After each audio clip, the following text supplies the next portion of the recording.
Good morning, New Orleans. Good morning, comrades. Unfortunately, you are stuck with Robert this week. It is, when you're listening, it is September 13th. I'm recording this on September 12th, the day before. I'm talking to you as we usually speak from the past and venturing into the future. Jeff has some work commitments, so we're going to have some guests in the next coming weeks because nobody wants to, as much as I love to hear myself talk, I understand that that's a lot for anyone. So we're not going to subject the dear WHIV listener to that. Because I wasn't proactive, Jeff has got all the flashy intro and outro music that you're used to. That way, this might feel jarring. The intro and outro music that I paid for, by the way, I did many years ago when we started the podcast. I was spending money for no reason for a hobby podcast that turned into a weekly radio show here at WHIV 102.3 FM. End all wars, says the good doctor. My boss, who's never paid me a dime, Dr. Mark Allen Derry, literally doing the Lord's work out there. One of the premier infectious disease doctors in the world. I'm going to say that. No, I'm just going to say he is it. He's Mr. Infectious personalities, infectious diseases. He is a man for all seasons. Except he didn't say that anyone should be burned at the stake. That I know of. That could change. I might have to recant that if he's on some kind of a weird Cromwell take. That's not Cromwell, though, is it? No. Man for All Seasons, I always get those two confused. It was Henry's I haven't watched the Tudors in a long time, too, so correct me. You can email us at goodmorningcomrade.com and correct me. But it's definitely not Cromwell. Who was that guy? The Man for All Seasons guy who, very appropriate to, today's show, he when people did not want to embrace Catholicism. Let me just Google this real quick. I am in front of my computer, so I want to know what I'm talking about. Let's see. Man for All Seasons. Who was this dude? No, I don't want the actual play. I want Thomas More. Sir Thomas More. So, very appropriate. To today's, tragic topics. That he was a man who, because people wanted to break away from Catholicism, they wanted to read the Bible on their own, they didn't want the Catholic Church and their priests and their monopoly on religion to, they wanted to not follow Martin Luther, but they wanted, what Martin Luther provided was a translated Bible so they could worship God in their own way, in their own homes, and that went against the monopoly of the Catholic Church. And Sir Thomas More ordered that, those who did not turn away from Martin Luther and did not follow the ways of the Catholic Church to be burned at the stake.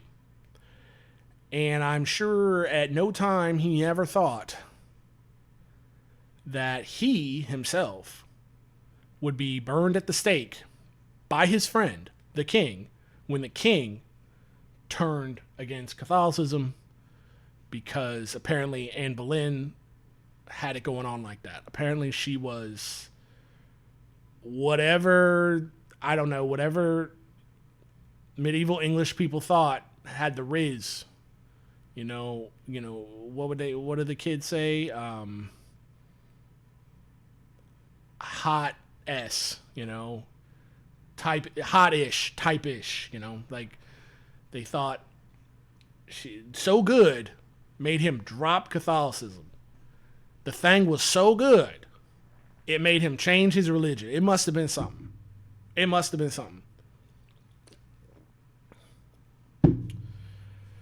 So, usually, I have to come up with, especially when I'm doing a solo show, because we're not live, we're pre-recorded. Usually I have to think of something, that's evergreen to talk about on the pod. And I think to myself, okay, what can I do that's going to be evergreen and entertaining for the people that are going to be listening over the radio? And unfortunately, we're here at something that's evergreen. It seems like the boil of stochastic terrorism. I heard, if you heard a buzz, I just got a buzz on my phone from the Red Alert app. It looks like sirens are going off in Tel Aviv. I'm sure if that plays out to any kind of anything, y'all will already know about it tomorrow in the future. But yeah, so, the perpetual boil of stochastic terrorism and gun violence and all the things that this so-called great country was founded in, and we revel in when it happens to somebody else. Now, again, all of a sudden, people are saying, oh, how can this be? We're not like this. How could this be here in America? This isn't my America. And let me tell you, as a person of color, and I don't want to say as a black man, I am actually biracial. My mother's white, my dad's a black Jew. But I will never use that word. I use that as a descriptor only for people who I'm really actually interested in knowing my lore and origin story, which is y'all are the audience. You are kindly enough to listen to this. But I would never, ever, ever, ever, ever, ever, ever use the word biracial if I was to first meet someone, even an acquaintance, who, asked the question like, oh, what's your race or whatever? Because I'm kind of racially ambiguous. I don't know why you're asking me that anyway, but whatever. I don't really get asked that this much in New Orleans because of the Creole, Spanish, African, French, mixture of the city. A lot of people look like me. So I really don't get, and they're accepted as, African people. So you don't really have to explain that. People might say I'm Creole or whatever, but it's just, you're black, But I would never say that to an acquaintance. And the reason why is because being black is not the identity that I choose. It's the identity that, more alarms going off. Tel Aviv is going crazy. Hopefully everybody's safe. Wink, wink, nod, nod, I guess. That's not the identity that I've chosen. That's the identity that America has put on me. And so if I'm going to be that, then I'm going to be that. And I'm not going to run from it. I'm going to wear it like armor, right? It's like if the Klan shows up outside my house tonight looking for my blood, I'm not going to be able to come out and say, hey guys, I'm half white. They're not going to care about that in the slightest. So I'm going to wear the identity that the people who want me dead have given me. And I'm going to wear it proudly. And I'm going to wear it like armor, and I'm going to live and I'm going to die as a black man. The one drop rule, that was in effect for a long, long time in America, even though we've only been a country for not that long. And I always find it very interesting about a biracial identity is that to white people, you'll never be white, right? You'll never be white. You'll never be one of them. To the people that matters to. I don't want to blanket all white people. I'm married to a white woman. She's the greatest. She keeps me grounded. She is vehemently anti-racist and anti-fascist. She walks the walk, and her shoes are thin from how much of the walk she has been walking. And I am proud of her every single day. Just her ability to stand with me and unflinchingly through this hellscape we call America.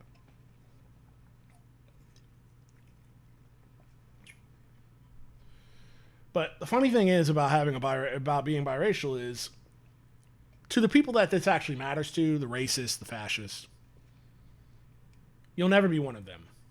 Never. You'll never be white. It doesn't matter what you do. You'll always be that no gamer word that, shall never be uttered over the wonderful airwaves of WHIV 102.3 FM, New Orleans, low power end all wars. You'll never be that. But if you succeed, if you somehow navigate the hellscape of racism and capitalism and oppression, and you somehow claw yourself to the top of this sick society, then you're no longer black. Don't believe me? Tiger Woods. When he was on the come up, and all the white people loved him. Oh, did they love Tiger Woods? Loved him, Tiger Woods. And then they want to talk about he's Blasian, and they want to talk about his Asian mom, and talk about all this other foolishness, and they would never recognize him as a black man. Now, as soon as he got caught up in that foolishness with his wife, instantly reverted back to being a black man. Barack Obama. Barack Hussein Obama. Before he was president of the United States, he was a black man. When they were trying to, come for that man because he sat in Jeremiah Wright's church, and Jeremiah Wright was saying the right things, like Moses, he was shaming the devil, and the devil was stirred, and the devil was mad. That was a black man. But as soon as he won president of the United States, I literally heard white people say, well, nobody talks about his white side. They don't ever talk about his white side. He was no longer black. Because the idea to these people that a black man could rise above his station, I'm doing air quotes, above his station and be something more. Well, there has to be something else to it. For him to be that smart. And I'm not a Barack Obama fan. I knocked doors. I've said this a million times on the show. I knocked doors to the man twice in Cincinnati, Ohio. I am not a Barack Obama fan. The problems that we're even going to talk about today, I can distinctly place at the feet of Barack Hussein Obama of Barry.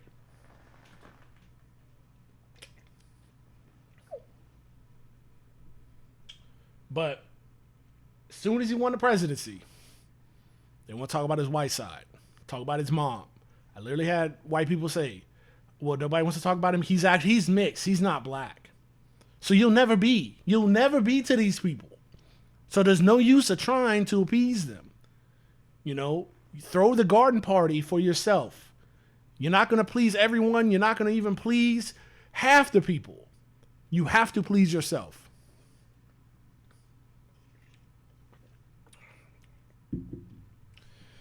But that's a tangent that I went off on because, the original sin in this country is, I don't know. I don't know if I want to say the original sin because I'm kind of hazy on dates. The Holocaust that we imposed on the indigenous people who are already here, that Holocaust. And the Holocaust and the Holocaust of the transatlantic slave trade, the Middle Passage. Those are our original sins in this country. So we are all living in a house. If you're listening to this in the United States, we are living in a house with a rotted foundation that has never been right. And now, as Brother Malcolm said, the chickens have come home to roost. In so many ways. In so many ways have they come home to roost. And I've heard from people who are much smarter than me, people with doctorates and historians with buku letters behind their name, that the chance to erase this sin, Do a little station ID. You're listening to 102.3 FM. WHIV, New Orleans, low power FM, end all wars. Now, these super, super smart people who've studied American history,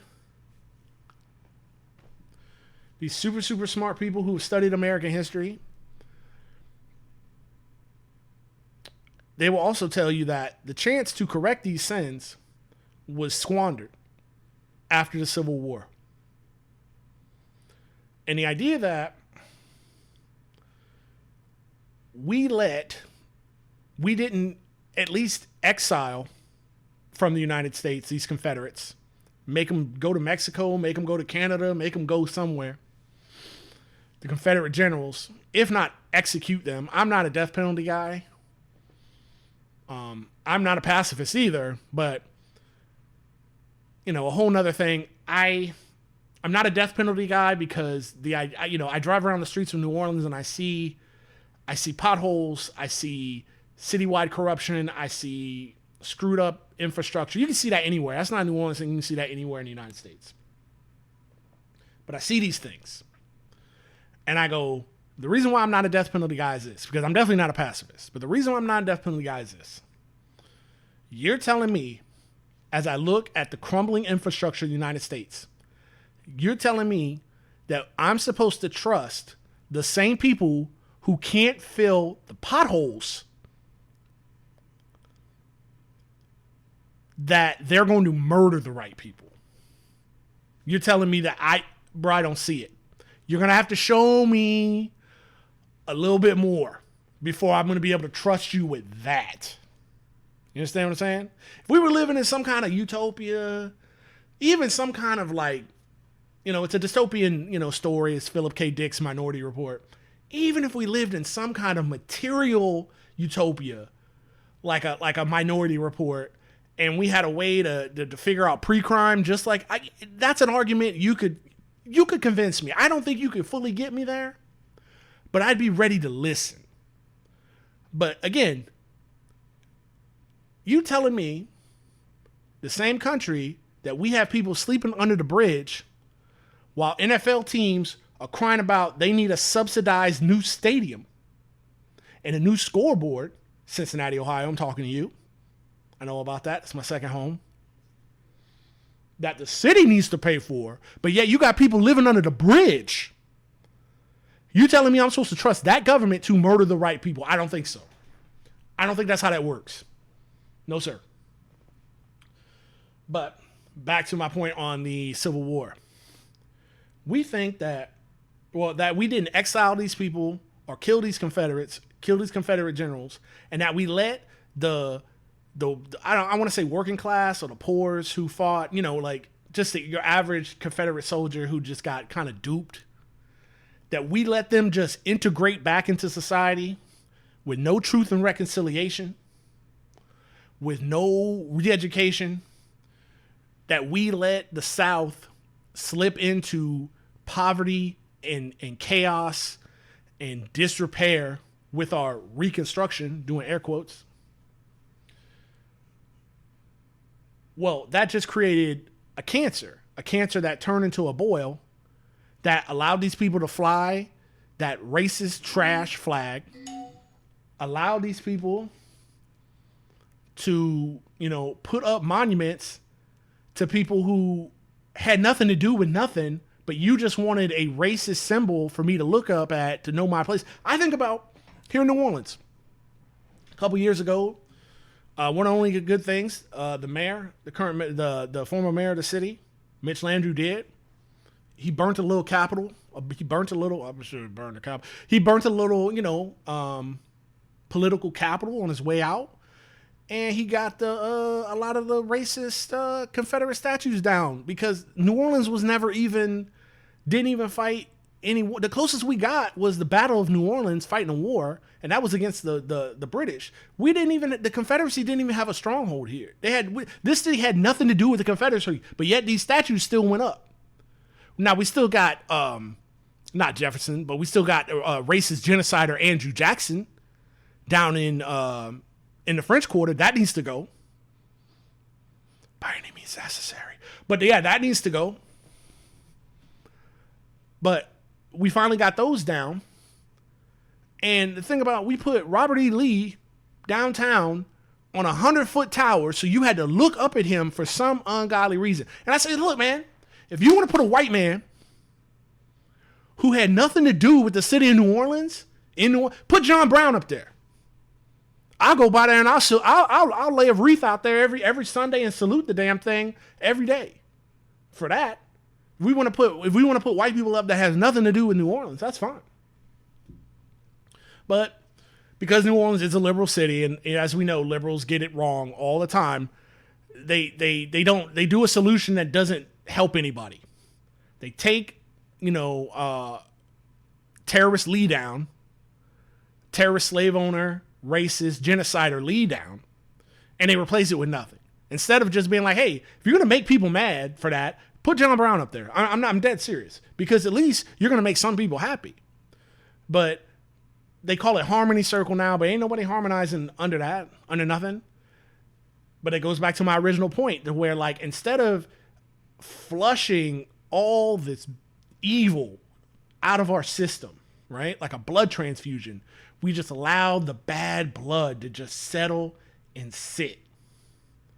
And now we're getting, the chickens have come home. You go to, Germany has a lot of problem. The far right's on the rise. That's just because, capitalism breaking down worldwide, and fascism will always be there if you do not provide people material, an uplift to their material conditions. That is where fascism breeds. But one of the things they did right was, the Fuhrer bunker where Hitler killed himself. You wouldn't even know what it was unless you looked it up.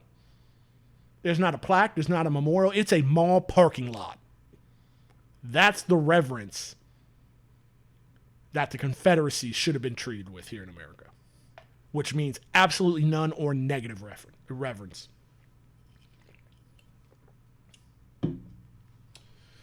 So those are really, like, you want to know how we got here? Like, that's how we got here historically. And now that's how we got to forget September 11th. People are like, September 11th, who? I don't even know her. Now it's September 10th. And I'm just going to read. I'm going to start out and I'm going to read a news story about the tragedy on September 10th. Because I want you to feel the impact of this. And this comes from News Channel 7 in Colorado. Because this is the tragedy on September 10th. Evergreen High School student dies after shooting two peers and himself.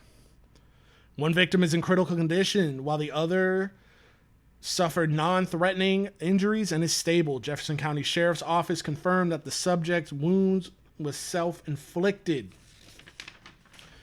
Evergreen, Colorado. A male student died after he shot and wounded two of his peers at Evergreen High School before turning the gun on himself Wednesday. All three juveniles were transported to Common Spirit at St. Anthony Health Center, where one victim remains in critical condition. The second victim suffered non-life-threatening injuries and was listed in stable condition. For school shootings go, this is ghoulish, but this is a good one. I mean, it looks like he didn't get a lot of rounds off, and it looks like both parties who got killed might live. That's how sick we are in this country, why I'm describing this as a good school shooting. But that's where we're at, folks. Why are we tiptoeing around it? Face it. Look at it. This is us. This is who we are. People say, this is not who we are. No, this is exactly who we are. This is who we've always been.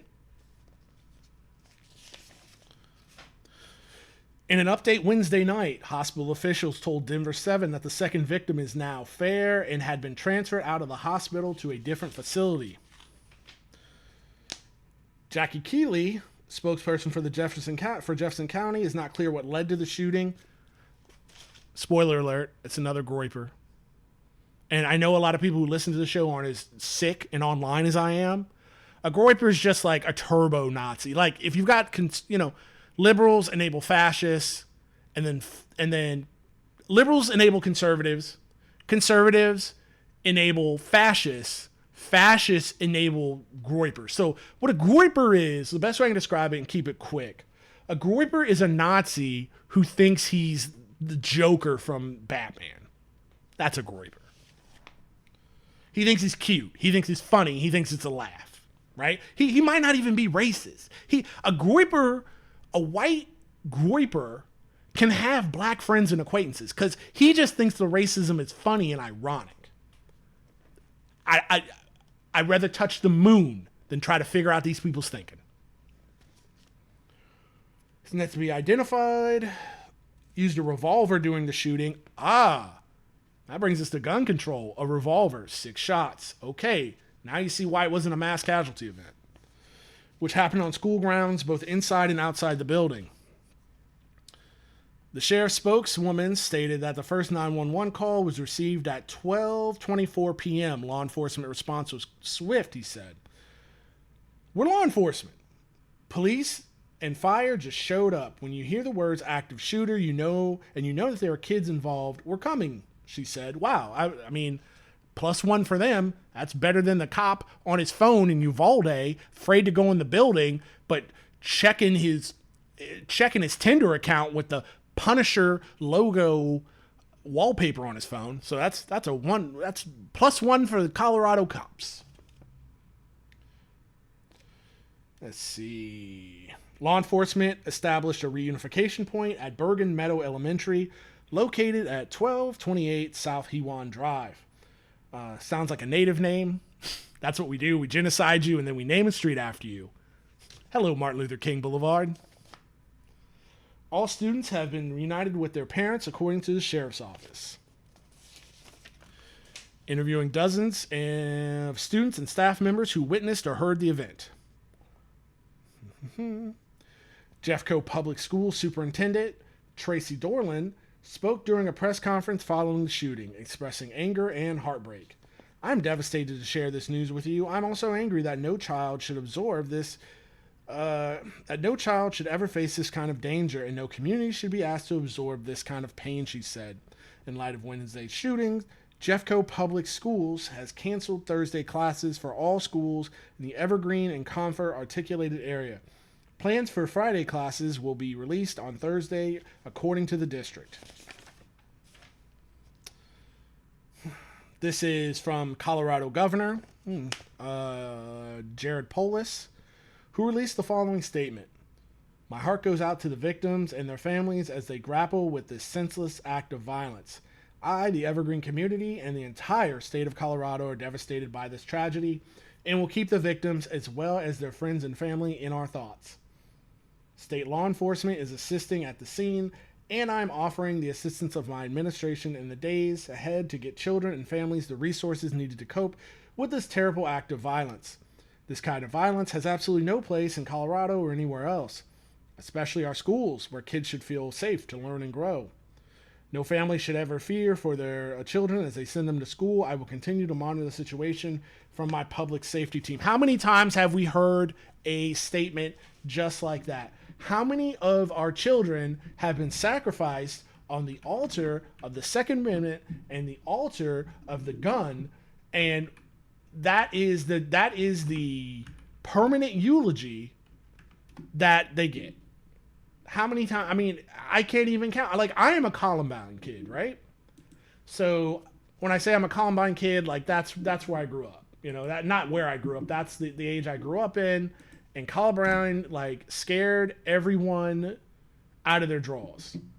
But we soon got over it. 100%. We soon no longer cared about that at all. And we just kept going because it's important that that it's really important that the firearms industry keeps the flow of capital going. They need that money. So therefore we cannot have gun control. Like we can't do it. We cannot do it because what would happen if the stock of what would happen if the stock of Glock, or Glock's not an American company, of Colt went down? Like, I mean, come on, guys. Like, that we have to sacrifice our children on this altar, or shareholder value will go down. And in America, that cannot be at all. me see here. Perfect. Okay. Just prepping something for later.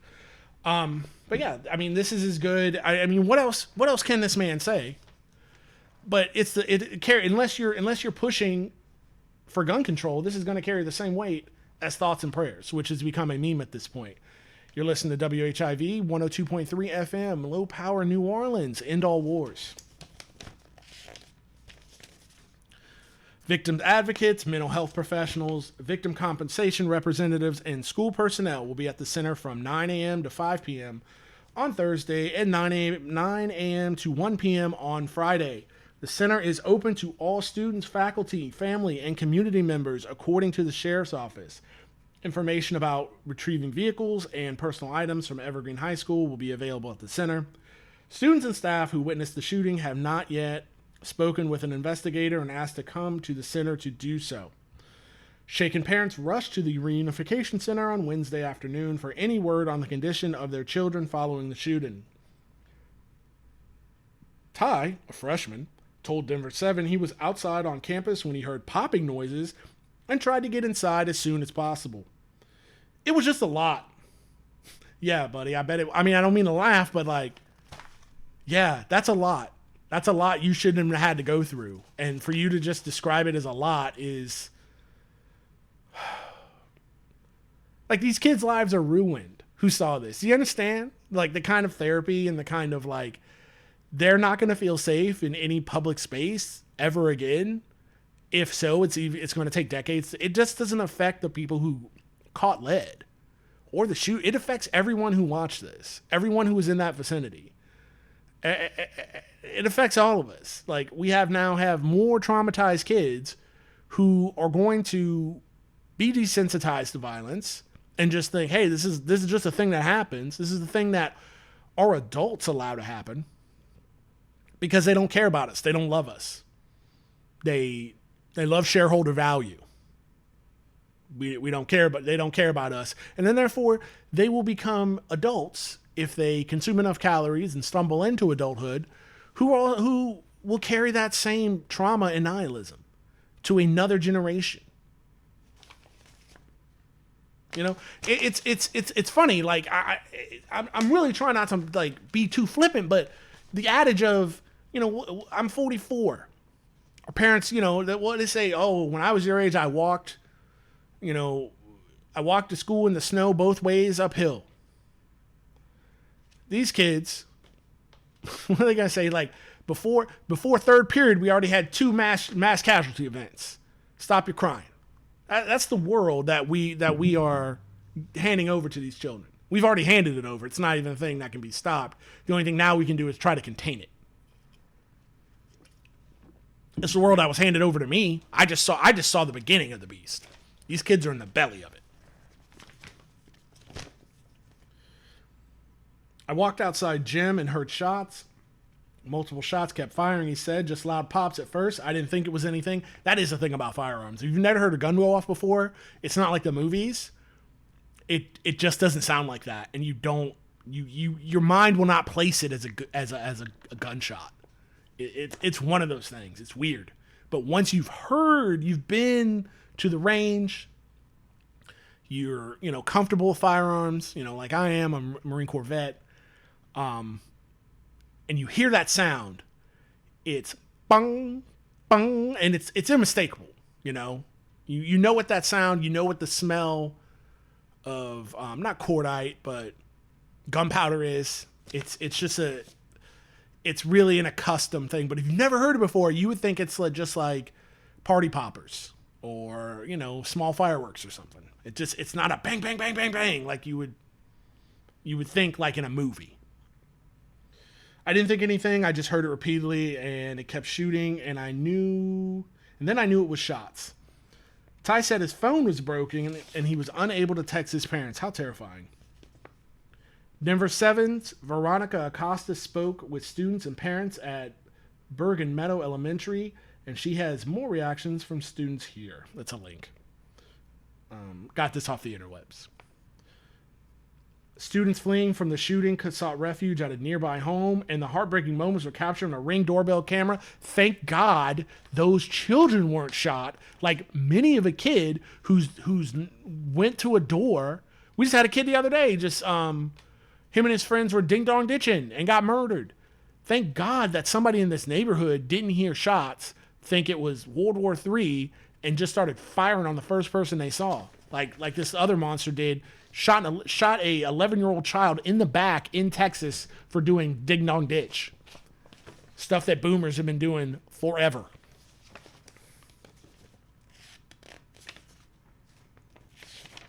All right. So, if that's the first you've heard of that, and you thought I was going to talk about something else completely, I don't blame you. I don't blame you. Because our despicable news media hasn't said a lick. We're even past the point of if it bleeds, it leads. Because everything's bleeding, and only one thing can be leading in the news. So I completely understand if you sitting here on September 13th, the year of our Lord 2025, this is the first you've heard of this. And this isn't because of our lax Second Amendment rights, which our lax Second Amendment rights are used as a defense to make sure that shareholder value doesn't go down for, weapons manufacturers. It's capital. I can't say it enough. Capitalism is the end boss. It must be defeated. It must be slain. It is the dragon that's hoarding all the treasure of your excess labor value. And until we slay that dragon, we will keep and it's hungry and it wants your children, and it goes after your children by feeding them poisonous food, by having them live in poisonous, falling, crumbling infrastructure, by lax gun laws where we don't even follow the Second Amendment. I am pro Second Amendment. I am absolutely pro Second Amendment. So just to get us, all on the same page, and I love American history. Love it. Let's take a little bit of time in the show and actually read the Second Amendment. The right of the people to bear arms shall not be infringed. The right of the people to wait a minute. I'm getting the producer of Good Morning Comrade in my ear right now. This is behind the scenes.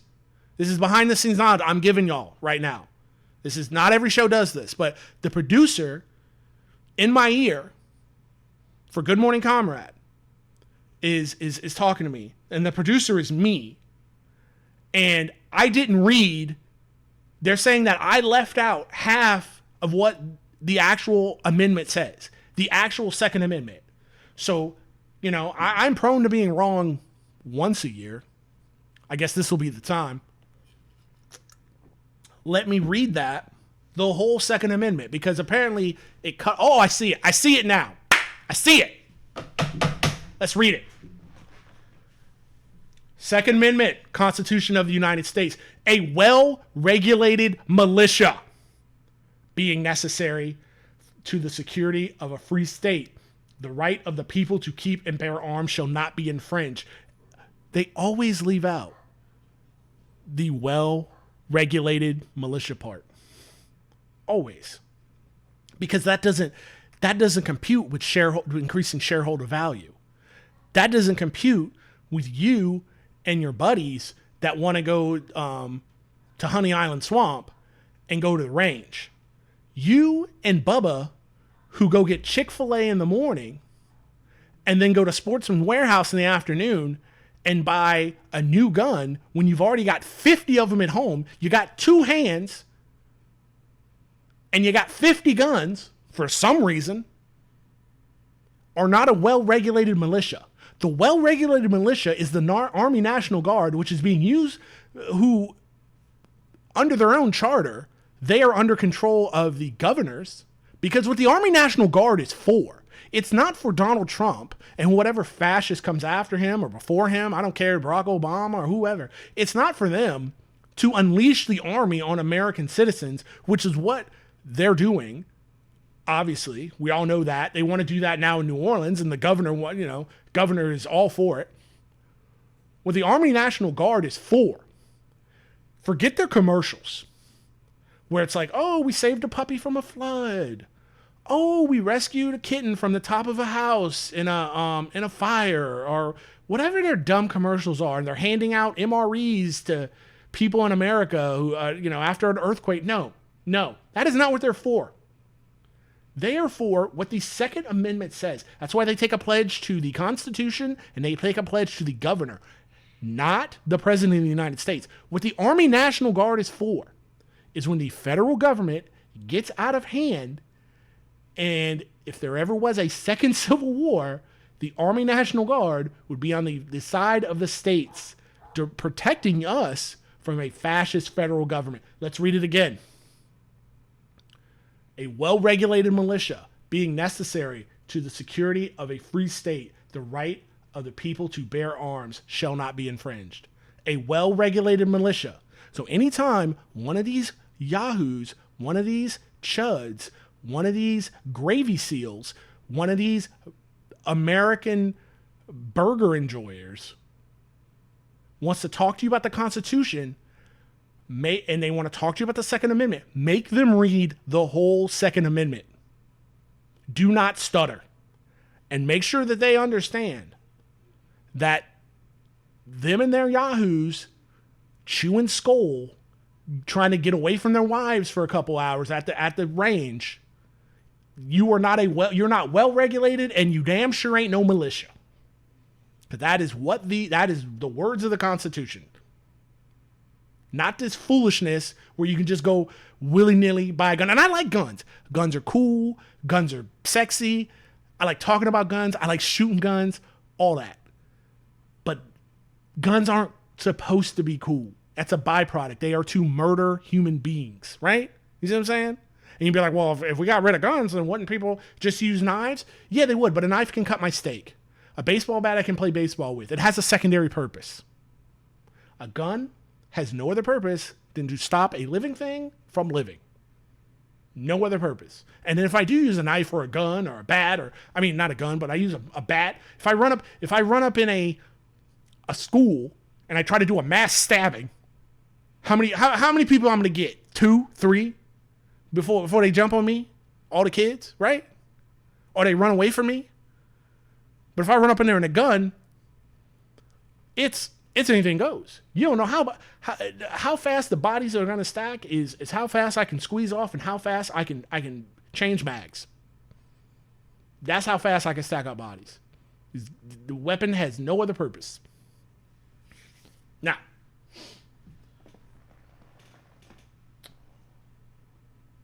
to the other thing.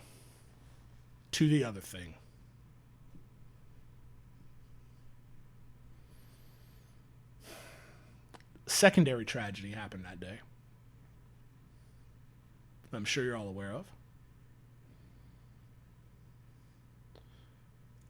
Tragic event in Utah.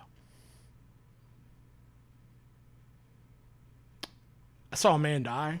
I saw an orator, a man who made his living doing the same thing I'm doing right now, speaking his mind, talking.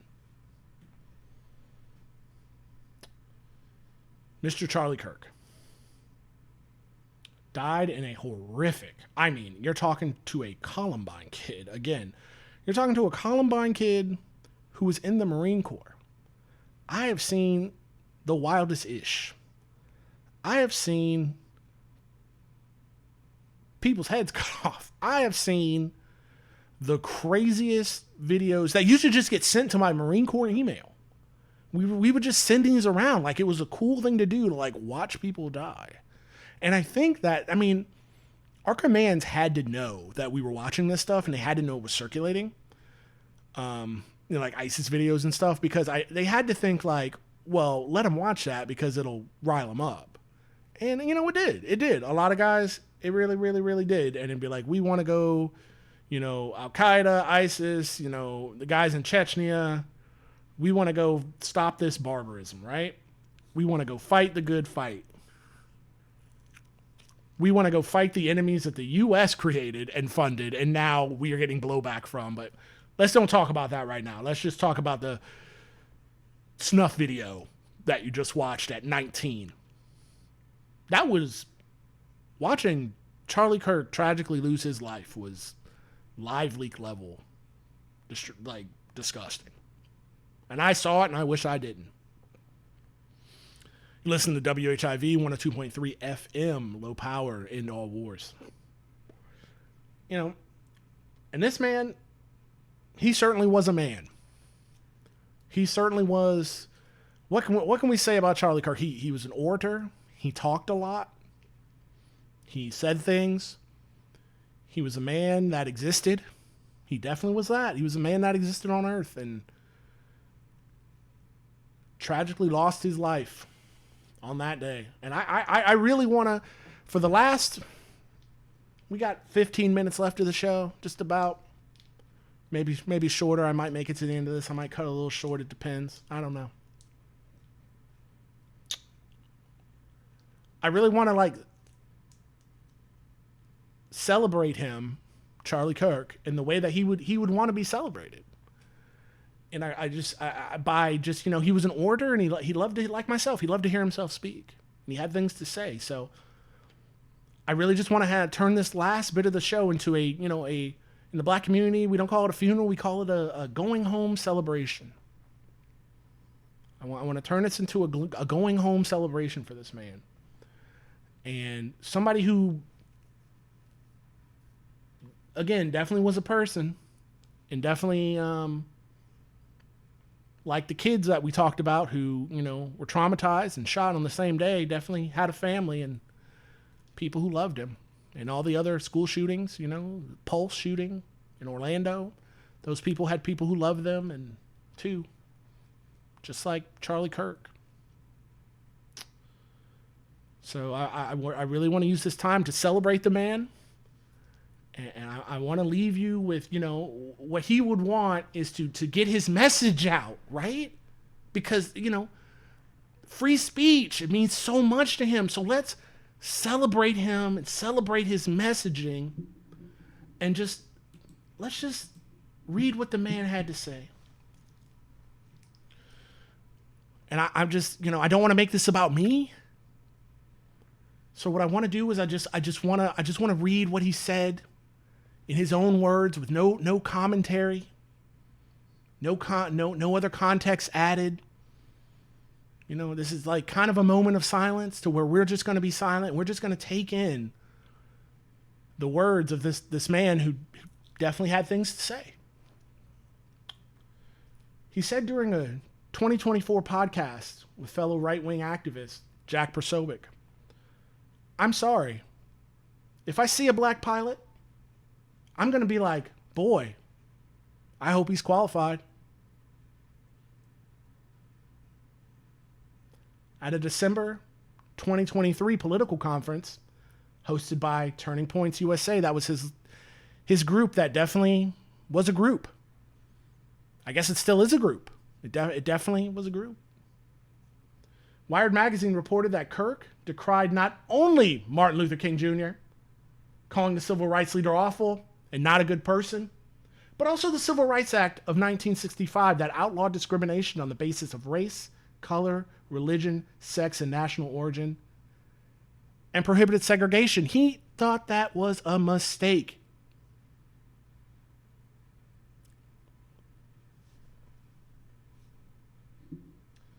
He said, and I quote, "I have a very radical view on this, but I can defend it. And I've thought about it," Kirk said. "We made a huge mistake when we passed the Civil Rights Act in the 1960s. On July 28th, Kirk posted a video on X saying, "No, Israel is not starving Gazans." Amid reports from humanitarian organizations to avert further starvation and famine in the region. No, this man took a brave stand. And I said I wasn't gonna,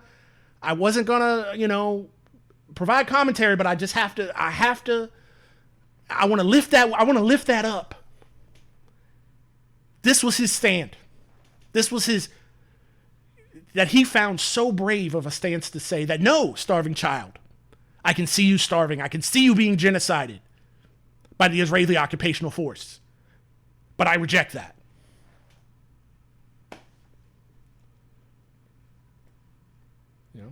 Speaking of that, he said, what we just talked about, with just the rejection of, what our lying eyes have to say.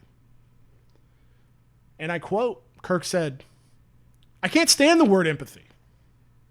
Actually, I think empathy is a made-up New Age term that does a lot of damage. Rejected starving children. The word empathy does damage, though. Something to think about. Really. Something to think about from a man who was definitely a man. In other interviews, he has also attacked birth control, claiming that it makes women angry and bitter, and that women over 30 aren't attractive in the dating pool.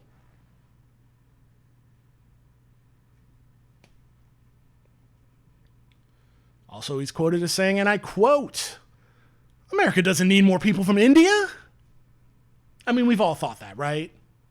I mean, I've heard his, again, I'm breaking my own rules, but I just want to uplift what he had to say. The people have been saying for years that he's just talking common sense.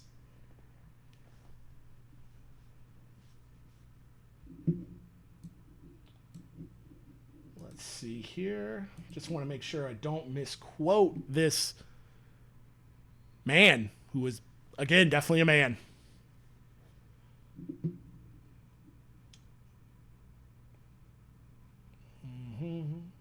Kirk was asked about his uncompromising stance against abortion and what his decision would be if his daughter became pregnant due to sexual assault. That's awfully graphic, and I quote, that's awfully graphic, Kirk said. But the answer is yes. The baby produced by sexual assault would be delivered. Again, and I quote, George Floyd was a scumbag, unworthy of the attention.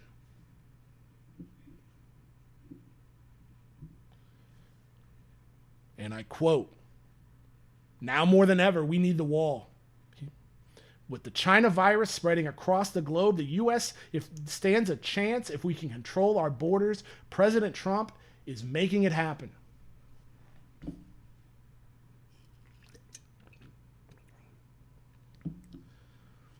And I quote, we do not have enough people in jail in this country.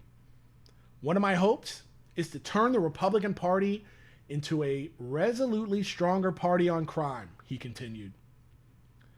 We are not harsh enough on crime in this country, and this is not just about stopping criminals. If you enforce the law, housing will be cheaper because more of the country will be livable. Common sense.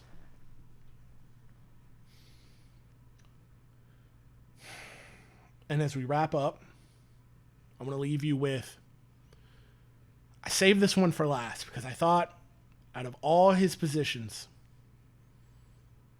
this is the one where he was speaking from his heart. This is the one he was most sincere, that he just wanted to live by.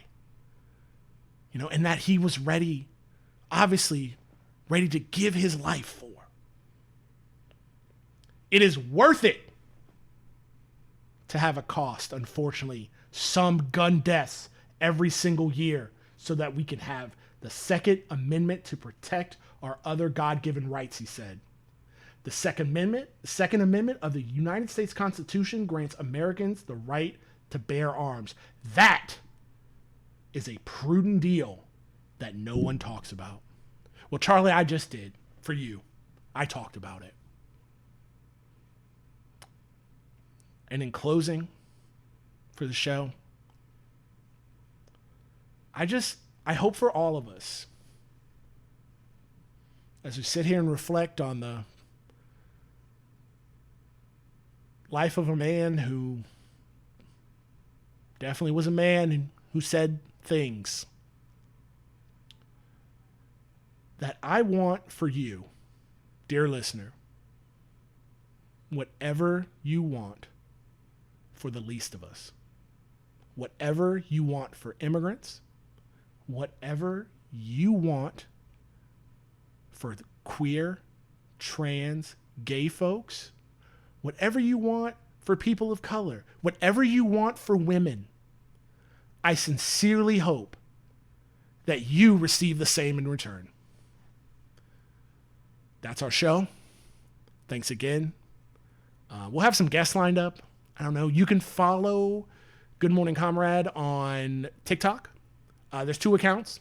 I have one. Jeff has one where he posts. I have one where I post, and it's a little crazy. So I'm not saying I'm the fun account, but if there's 2 accounts, follow us both. But I'd say I've got the more fun account. You can check me out on twitch.tv, Lumencast, and search Lumencast. I'm on Twitch. It's been a pleasure, and I'm just glad I got to spend this time with you all. And enjoy your Saturday. Take care.